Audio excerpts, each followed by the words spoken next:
man.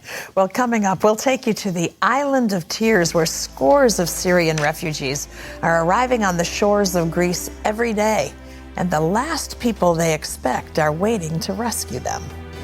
It's like 1, 2, 3, it begins, It's a few minutes of chaos. Taking off the babies, people screaming, shouting, helping them, A lot of them don't know how to swim, they're afraid from the water. See who these volunteers are and hear how they're saving lives when we come back.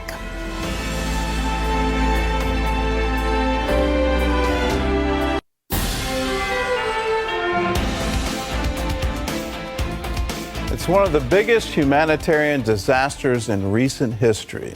The wars in Syria and Iraq are producing millions of refugees, and every day, boatloads of them arrive on the shores of Greece, hoping to find a new start in Europe.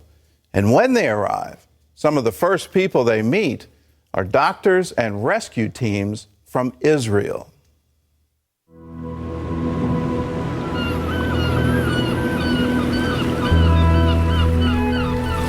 The Greek island of Lesbos, a quiet vacation spot where tourists relax and local children play in peace. But on the other side of the island, a very different scene is unfolding.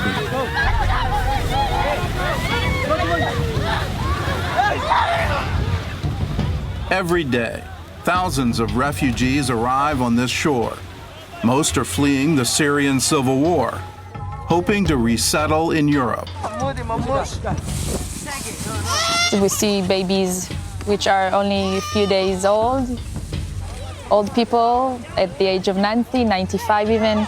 And we get mainly people from Syria, also from Iraq, Afghanistan, Iran. Waiting to help them on the beaches of Greece are the last people the Syrians might expect. Volunteers from Israel. My name is Tali Shaltiel. I'm here with Israel, an Israeli-based NGO. My name is Majida Kardosh. I'm here as a medical team. I work as a nurse. My name is Iris Adler. I live in Tel Aviv. I just finished med school in Tel Aviv University. I came here through Israel to be on the coast as a doctor. My name is Manal Shadi. I'm from Nazareth, and I'm the team lead of Israel in Greece. The Israel team is a mix of doctors and nurses, both Arab and Jewish. I am a Palestinian citizen of Israel. Arabic is my mother tongue. I'm also Christian, so I'm a minority inside of a minority inside of Israel. Being aware of my history, my background, where I come from, the history that my people went through, this is something that appeals to me, and I can help refugees. So this is my job, and this is what I should be doing. Our job here is to receive the boats of the refugees that are coming from the Turkish side to the Greek side. There are many, many volunteers on the beach, not many medical teams. On the line from the Turkish side, they're going through a lot of problems. Their smugglers there are asking them to pay between $1,000 to $5,000 per person. A lot of time they're just shoving them into boats that should fit 50 people, but there are 150 people on the boat.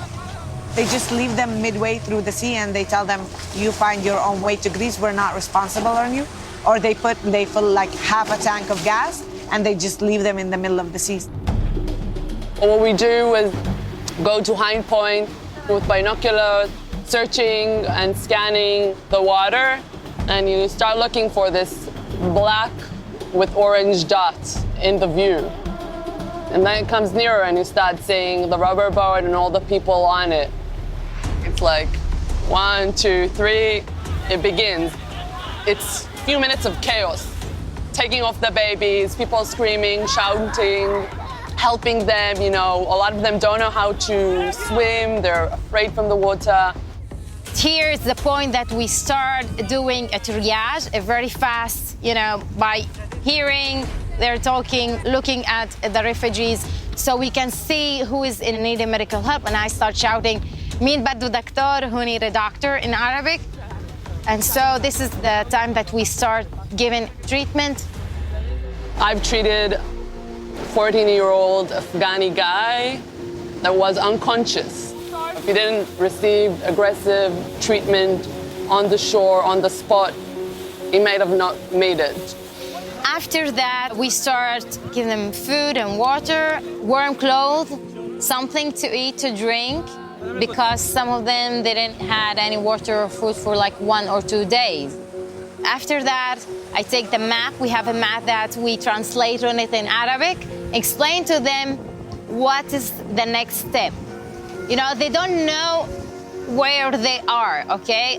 So the first thing that I tell them that they are in Lesbos island in Greece, because some of them, they had like no idea where they are.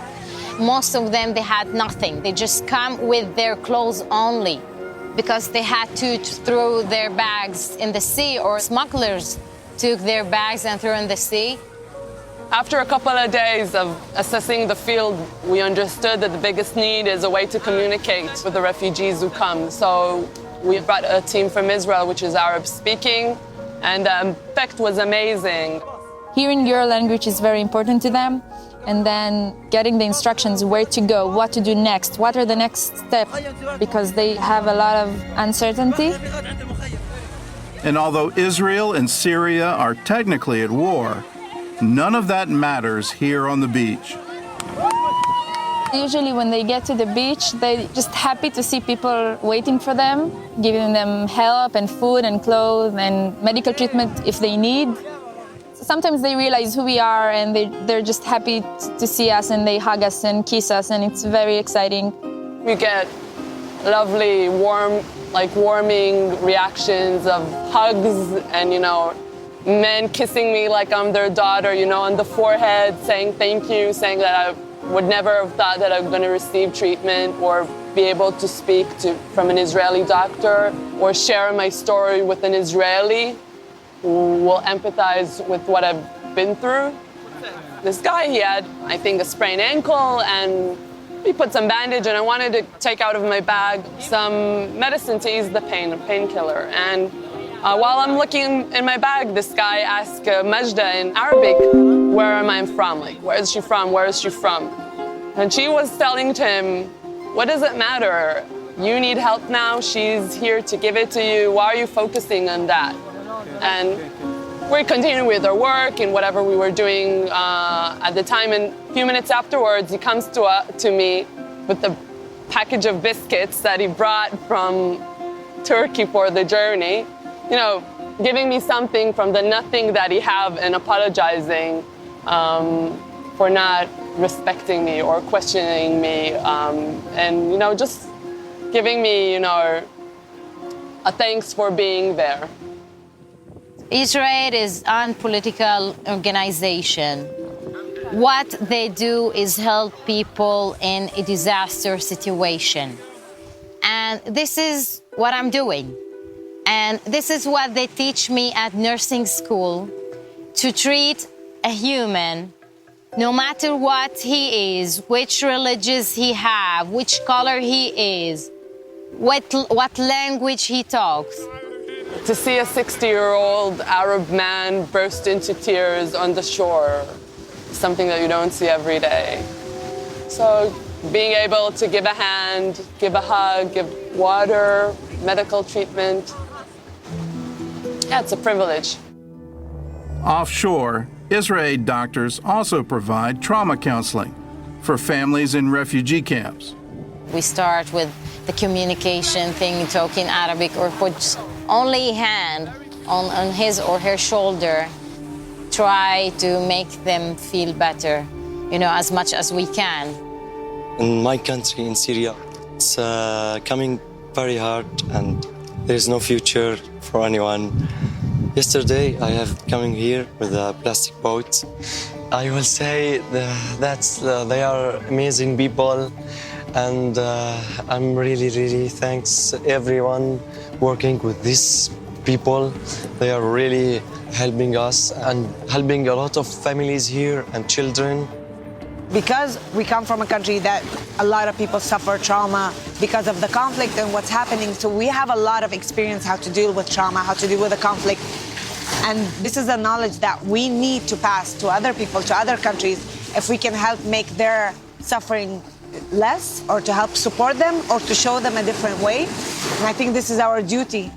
These people come and they automatically get this title. They are refugees fleeing to Europe. But at the end of the day, they're just humans, the families. They had honorable jobs, fulfilling life in the countries that they're coming from. And suddenly they come here and they're treated and looked as refugees when they're human beings, as me and you. And for me, when I meet those people, this is what I'm trying to give them, that feeling that I respect them, I feel them, I connect to them in the most human level. I'm not above them, we're same, it's just now they're on that side of the coin. Tomorrow it might be me and I will need their help. I was thinking about that 60 years ago, which was the Jewish people in Europe during the Holocaust, after the Holocaust, making their journey to Israel or for different countries and seeking for a safe home. We're always saying, never again. When you see something difficult, for me, it's looking at my part. What's my responsibility? This is what we try to do, you know. We're coming as humans, meeting other human beings, and this is how change starts. Little. They are very lovely. They are give me hope to my future. They are really cool people. I think that helping other people is a very important thing in the Jewish tradition. We can't just sit back and watch what's going on. We have to come and do the best we can. And even if we touched few people's life, I think that's a lot. We have a lot to learn from our older brothers in the faith. Here they know a lot about terrorism. They know a lot about war. They know a lot about neighbors who hate them and want to wipe them off the map. They know a lot about security. But in the middle of all of that, they still have the heart to give, the heart to take care of others. They still fulfill the commandment to love your neighbor, love the stranger in your midst. It's a shame the refugee crisis has become a political issue in the United States, and I'm not trying to minimize what's happening in Europe with the incredible changes there, but also there's just the basic, are you safe? Are women safe in a subway station? That is now all in turmoil, and what do you do with it? I don't want to minimize what's going on in San Bernardino, but can we stay true to what we believe in the middle of all of this? Can we stay secure? Can we stay aware of what terrorists do? Can we track? Can we have those procedures? And at the same time, can we not turn our hearts away from the very pressing need of those people? If you and I lived in Syria, we'd want to get out too. And wouldn't it be wonderful to find Christians who are saying, we're here for you, we'll receive you with open arms, we'll take care of you. That would be a great message for the whole world. Terry? Yeah, if our Israeli friends can do it, surely we can have the same attitude. Well, up next, meet a man who lived for decades in pain. Something as simple as raising my arm up to wash under it, it has came out of socket doing that.